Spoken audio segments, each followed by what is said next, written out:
Hey everyone, this is Kit Cabello with Hard Lens Media, and we have an exclusive interview with investigative reporter with the Mikasa Network, Robbie Jaeger. We actually did a story of something that he's been covering on the Colonial Pipeline.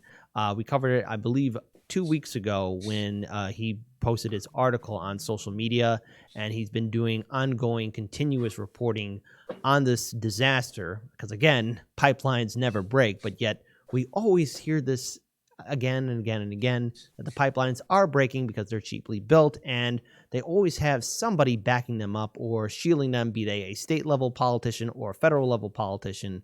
But I think I could pontificate as much as I can, but let's actually talk to the reporter that's actually doing the work. Robbie Jaeger, for our viewers and subscribers, can you please introduce yourself and how you got started with the Mikasa Network?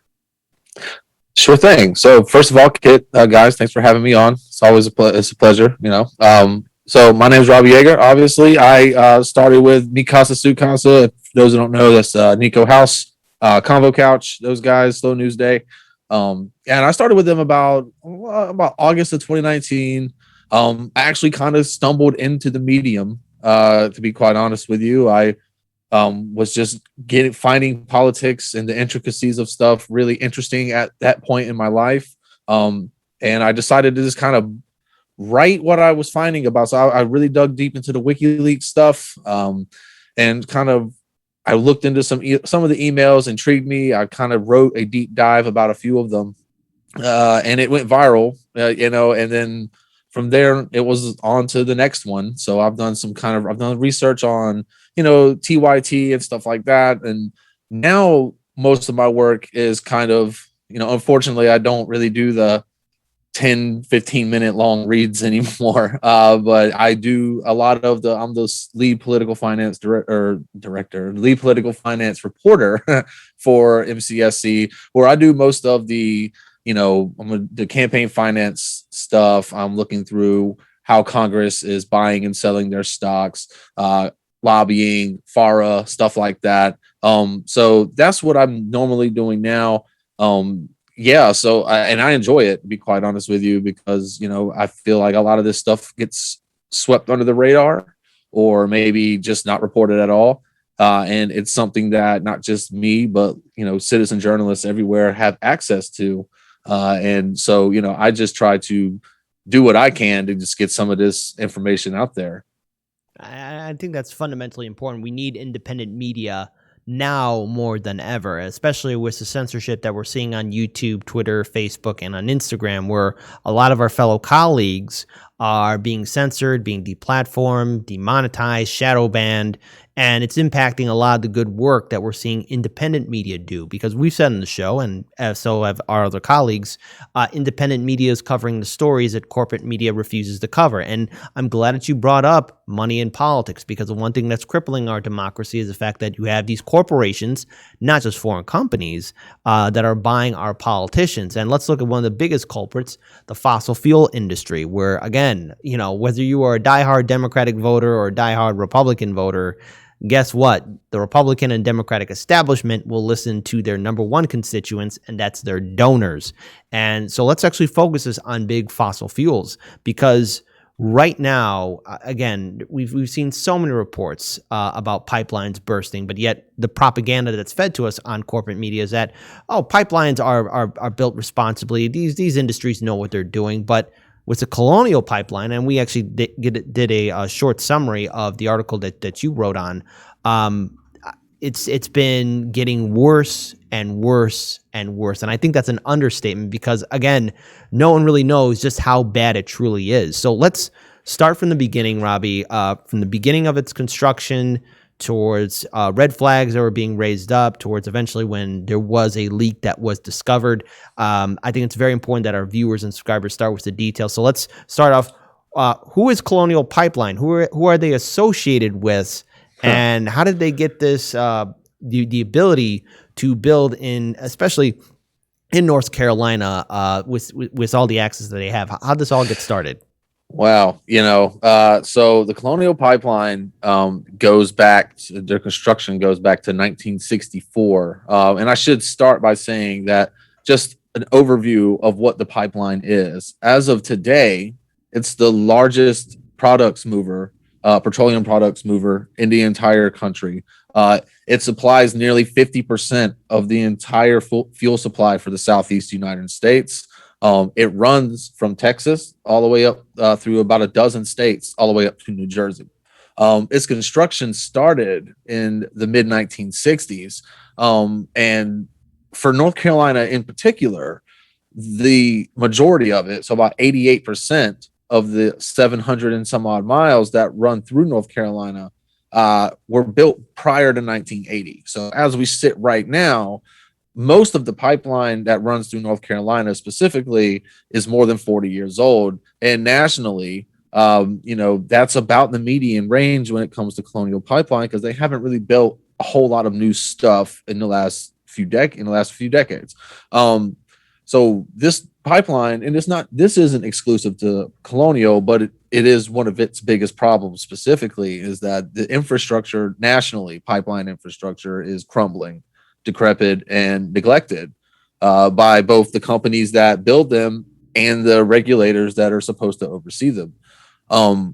So with Colonial in particular, you mentioned a series of events that led to where we're at now.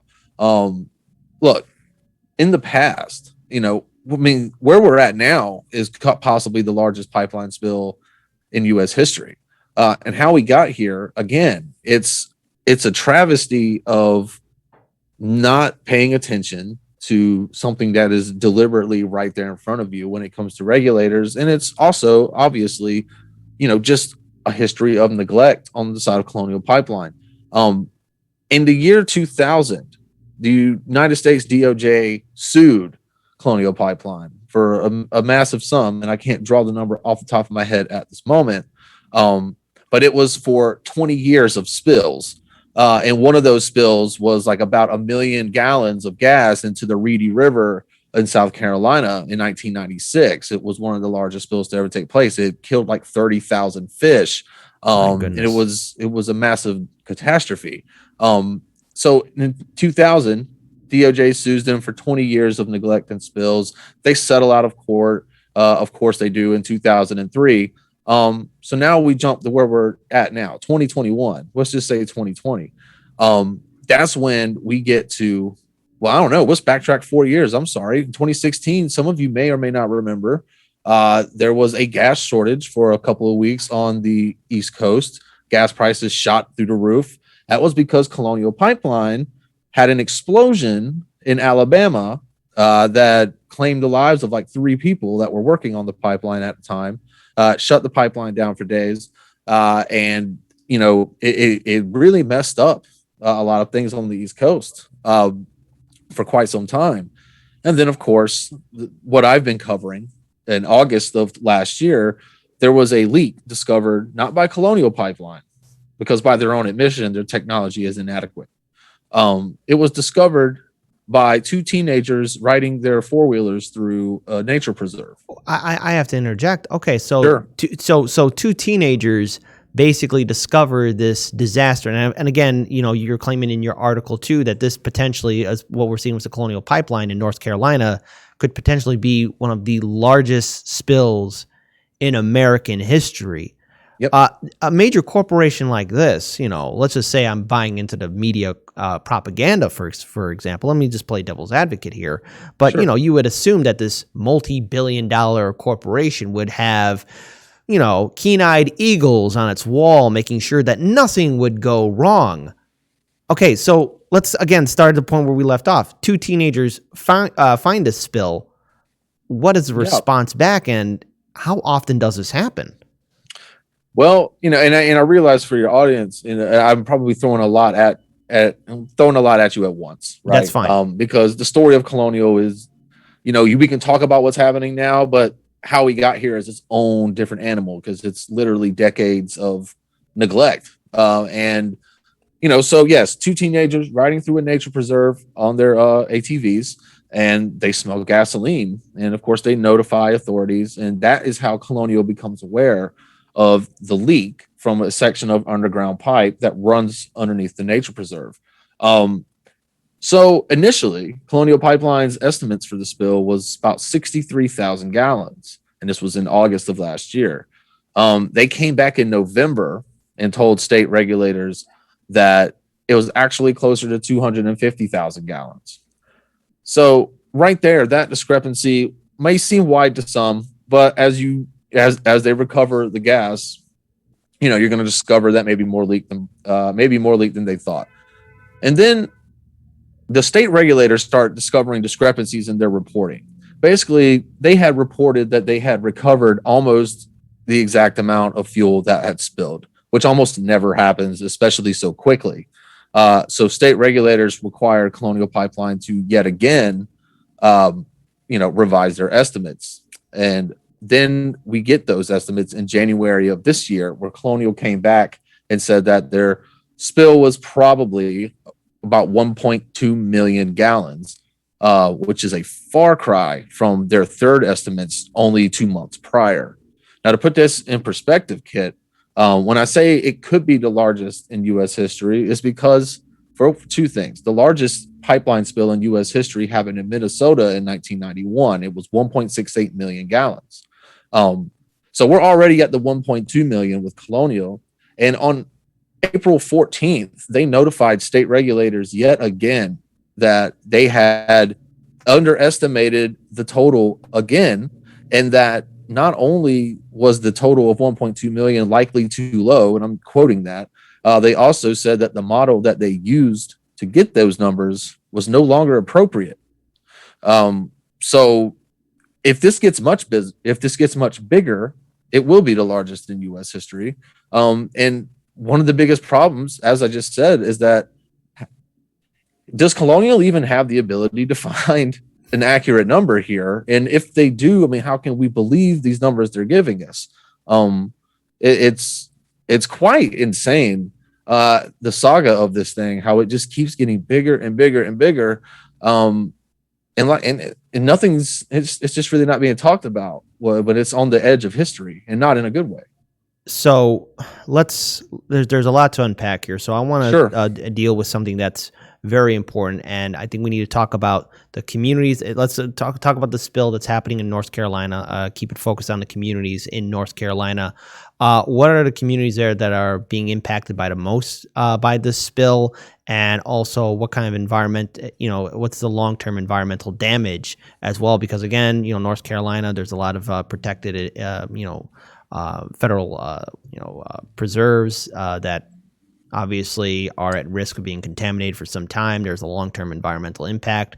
What are the communities there? Are they rural? Are they Native American reservations? I mean, who's being impacted by this? Because if this is truly the largest spill in American history, I only can imagine how many people have to be evacuated and really the long-term environmental consequences. Well, here's the thing. And this may play into part of the reason why nobody is really covering this spill. It didn't happen on any indigenous lands. It didn't happen in any kind of water source. It was actually, Colonial Pipeline has an easement through that nature preserve, as crazy as that sounds. But pipeline companies, oil companies get rights of way, eminent domains. They're able to, obviously the Department of Interior, they let you develop on federal lands. That's kind of one of the reasons why they exist. So Colonial Pipeline has a stake, at least to build their pipeline through that nature preserve. And being in the middle of a nature preserve, there's really not too many residences near the spill site immediately. However, Colonial Pipeline did have to buy 3 families out of their homes near the perimeter. And they also basically, even though there has been no petroleum products found in any drinking water in the area. I think that's something that is important to know, at least by state regulators, right? But however, the groundwater is extremely contaminated, and it's got about 4,000 times the allowed level of a chemical called benzene in the water, in the groundwater. Which is a carcinogen. You find it in lots of stuff, namely cigarettes, is probably the biggest source of that. Which again, it's not in the drinking water, but it's definitely a high amount of it in certain parts of where this spill was. And Colonial themselves, at the same time they reported that they didn't know how much leaked, they also reported that they weren't sure how deep it actually went and that it's probably way deeper than they thought. So Wow. when we ask about how deep it goes into the soil, into the groundwater, how far into the water table it goes, that's still unknown. Unfortunately, 8 months later, we still don't know. Colonial is saying that they don't know. All we're getting from state regulators at the Department of Environmental Quality here in North Carolina, they're saying that, hey, we do bi-weekly or bi-monthly testing of the water supply and, or of the drinking water supply in the surrounding areas. And so far, no contaminants have been found, which is a good thing. However, I think it's also playing into the no harm, no foul stance that a lot of these politicians and media types have been taking towards this story, because there was no significant contamination of people's drinking water. It was kind of like, ooh, we dodged a bullet there. Maybe this isn't such a big deal. But just because you dodged a bullet doesn't mean that the person shooting at you is no harm, no foul. You know what I mean? They're definitely harm, because heck, since 2017, Kit, Colonial Pipeline has reported 63 separate incidents to federal regulators at the Pipeline and Hazardous Materials Safety Administration. 63. They've done approximately $70 million in damage to both property and environment in that time. This is, and so, while speaking of federal regulators, I think this is an important part of this. With the last couple of months, around late March, they issued their own report, because I think it should be fair to say that most of this investigation into Colonial has been being spearheaded by the state regulators here in North Carolina, but they are coordinating a bit with federal regulators. But PIMSA, as I call them, the acronym, they seem to be taking a back seat and just kind of letting things play out. They won't comment on anything as many times as I've tried to get one. But they are definitely monitoring. But they did release their own report in March that basically, and I'm not basically, literally designated the entire 5,500 miles of Colonial Pipeline as a public and environmental safety risk. That language is in the report. They also said that not only Colonial Pipeline's history of neglecting and inadequacy at not only checking their pipes for vulnerabilities, but also responding to those vulnerabilities, that their history of that, their long history of that, is actually exacerbated this and numerous other incidents. I mean, here's some numbers for you. Since the year 2000, Colonial Pipeline, I'm sure your viewers may know this if they watched your last segment, Colonial Pipeline is responsible for 32 of 38 spills in North Carolina.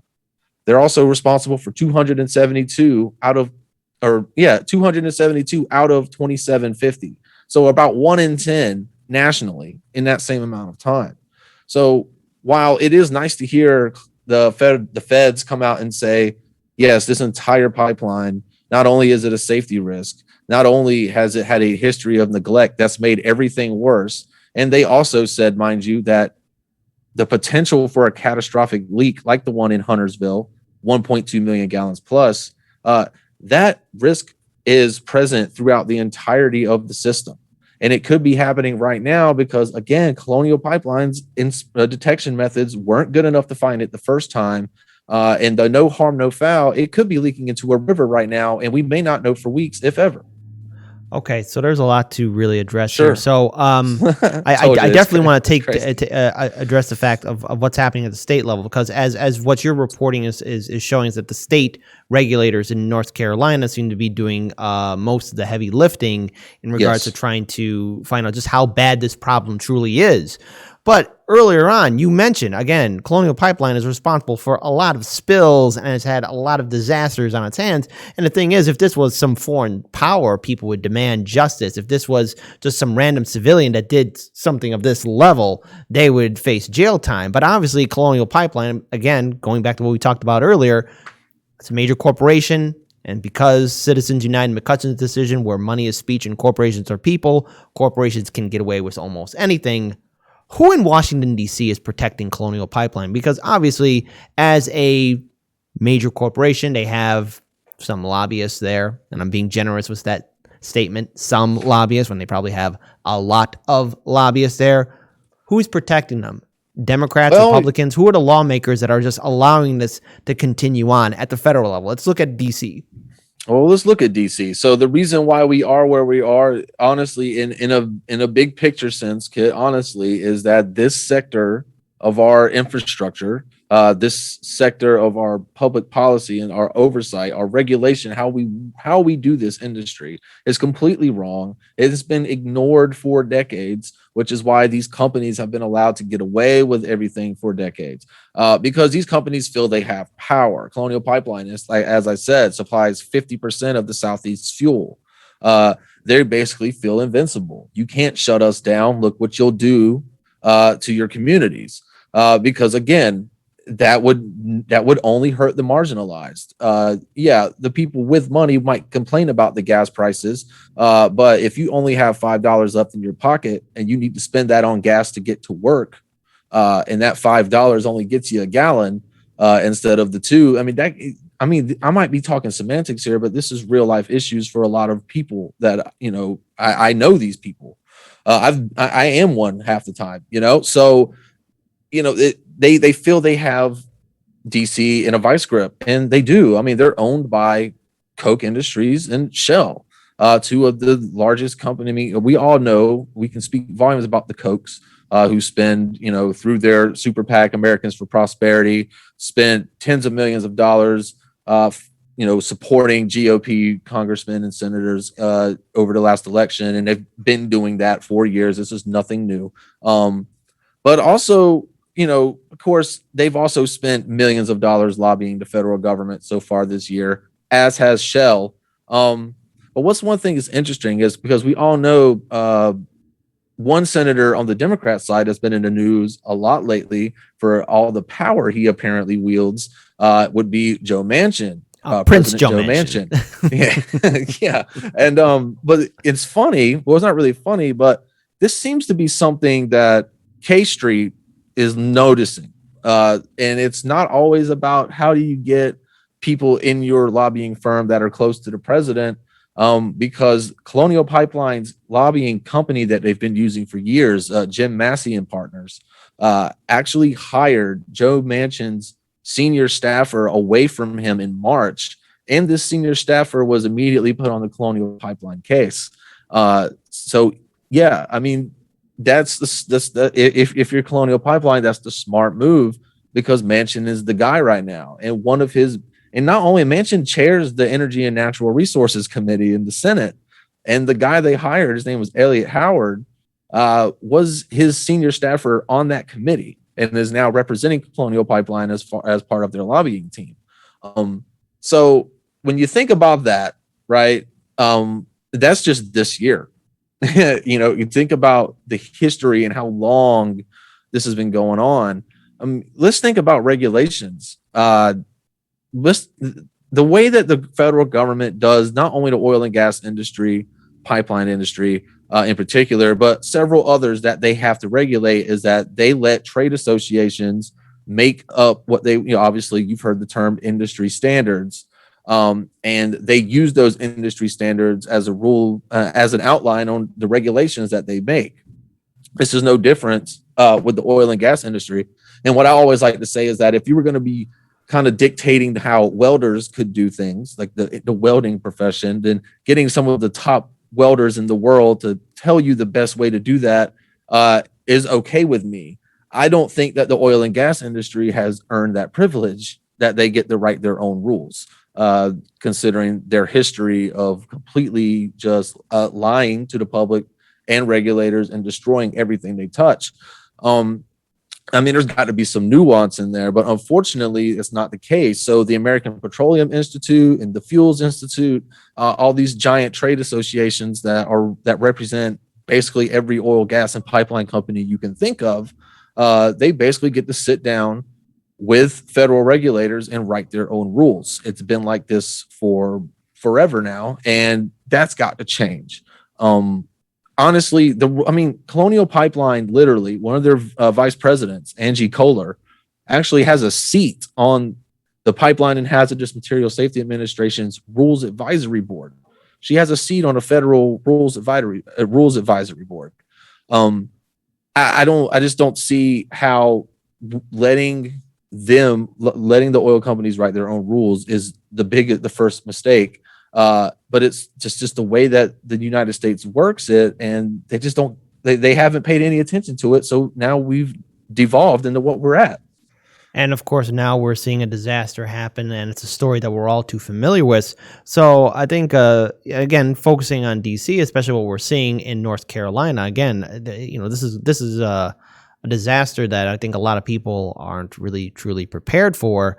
Has there been any pushback towards Democratic Senator Joe Manchin, who seems to be turning a blind eye to this? Has any one of our progressive allies in the House or Senate said anything? And also, let's talk about what's happening at the state level too in North Carolina. Is there any kind of pushback from the state legislature or from the governor's office? Because if this is truly what's happening, the largest spill in American history from a pipeline, you can't stay quiet on this forever, because if it's truly that bad, the cleanup and cost is going to be, I can't even think of the number.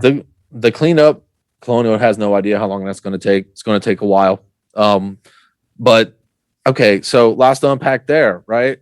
Have we heard anything from some of you guys in progressive media? Some of us have done an amazing job amplifying this story. You guys, obviously, Jimmy, Redacted Tonight with Lee and Naomi, those guys. I hate to leave anybody out. Everybody at MCSC, literally everybody has had me on talk about it, and I appreciate it. Vanguard boys. Like I said, everybody, they've done a great job. Just trying to get the story some attention. It doesn't necessarily have to be my work, just the story in general is important, I feel like. And for those asking, well, if nothing was damaged, why is it so important? Here's why.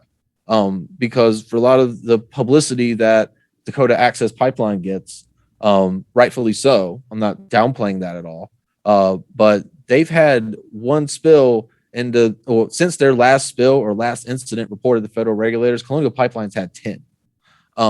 So here's what I always say: if you care about Dakota Access Pipeline, in the reality that it may not get shut down and it may be around for a long time, if we don't make an example out of Colonial Pipeline now and say, this is not how you will be allowed to do business in our country anymore, or we'll make you sell your pipeline to someone else, we'll do something, but you won't be able to run this pipeline if you continue to do this, and change the regulations to reflect that. If we don't do that right now, in 20 years, DAPL is going to look exactly like it, and then we're going to have two major problems on our hand.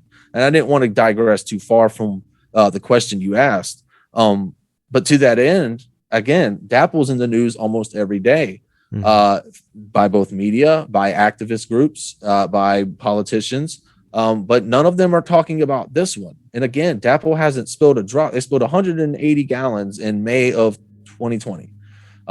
That's the last incident they had. Their incident previous was in 2018. And I only say that is because the North Carolina spill is hard to politicize. It's just a common sense thing. Like, hey, this is the warning shot.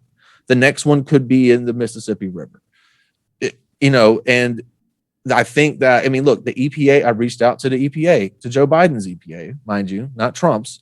And just for those wondering.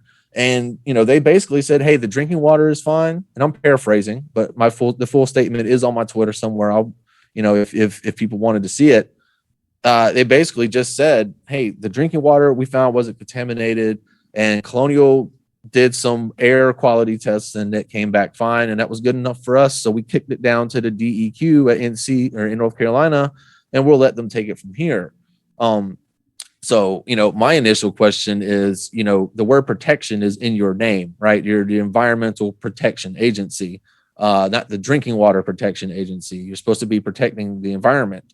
So how are you protecting anything if you only show up after the damage is done? Shouldn't there be some kind of preventative oversight done by the EPA here? Apparently not. I also reached out to the Department of Justice, and I brought it to their attention. Hey, in 2000, You sued them for 20 years of spill. Well, 20 years later, they've done even worse. So are they on your radar? And the response, I did get a response, but that response was a quote, no comment. And there could be two reasons for that. One, it could be it's not on their radar at all and they don't care, or it could be on their radar and they can't talk about it. So we'll just have to see how that plays out. I'm not expecting anything, but I'm also a cynic when it comes to a lot of this stuff, honestly. Right. But honestly, it's been kind of disheartening. The politicians who are supposed to care about this, I've reached out to local politicians. I've reached out to the governor of North Carolina. The governor of North Carolina has not responded, but he did go down to Mecklenburg County yesterday, which is where the spill happened. But he toured a vaccine facility instead, and he's never mentioned the spill. He's never reached out to anybody in the community who are really fearful for the long-term effects on their environment down there. And they can't get anybody to talk about it. I've reached out to senatorial candidates that are running for our Senate seat that's up for grabs in 2022. Been ignored. I've reached out to local and national hubs of Sunrise Movement. Been ignored. And just, the major players in environmental politics, the AOCs, the Bernie Sanders, the Ed Markeys, these are the ones that you would assume would be on the pulse of things like this. You were the ones you would assume would know about the second largest, maybe the largest pipeline spill in American history. But silence from all of the groups, silence from all the politicians. And I get asked a lot why I think that is. And I honestly, I don't really have an answer. I really don't know. It's actually quite eerie. When I actually sat back just yesterday and was just thinking about I can understand at first when nobody knew about it, but I mean, we've done a good job, us collectively, of getting this story out there. And I know people have seen it by now. And it's just an eerie silence that I feel coming off of the story. And I just don't understand why. It's a very odd feeling to be covering it, looking at it like that. When it comes down to environmental disasters, no matter whether it's a Republican or Democratic presidential administration or whoever has the majority in the House and Senate, I guess Biden's words ring true. Nothing has or will fundamentally change. And it's very disheartening. And I just want to, before we end this interview, I just want to remind everyone, a long time ago, myself and Daniel Upker went to East Chicago, Indiana. And there was a report of how the lead was impacting the soil, and that was only in the houses, and it was in the air, but it wasn't in the drinking water.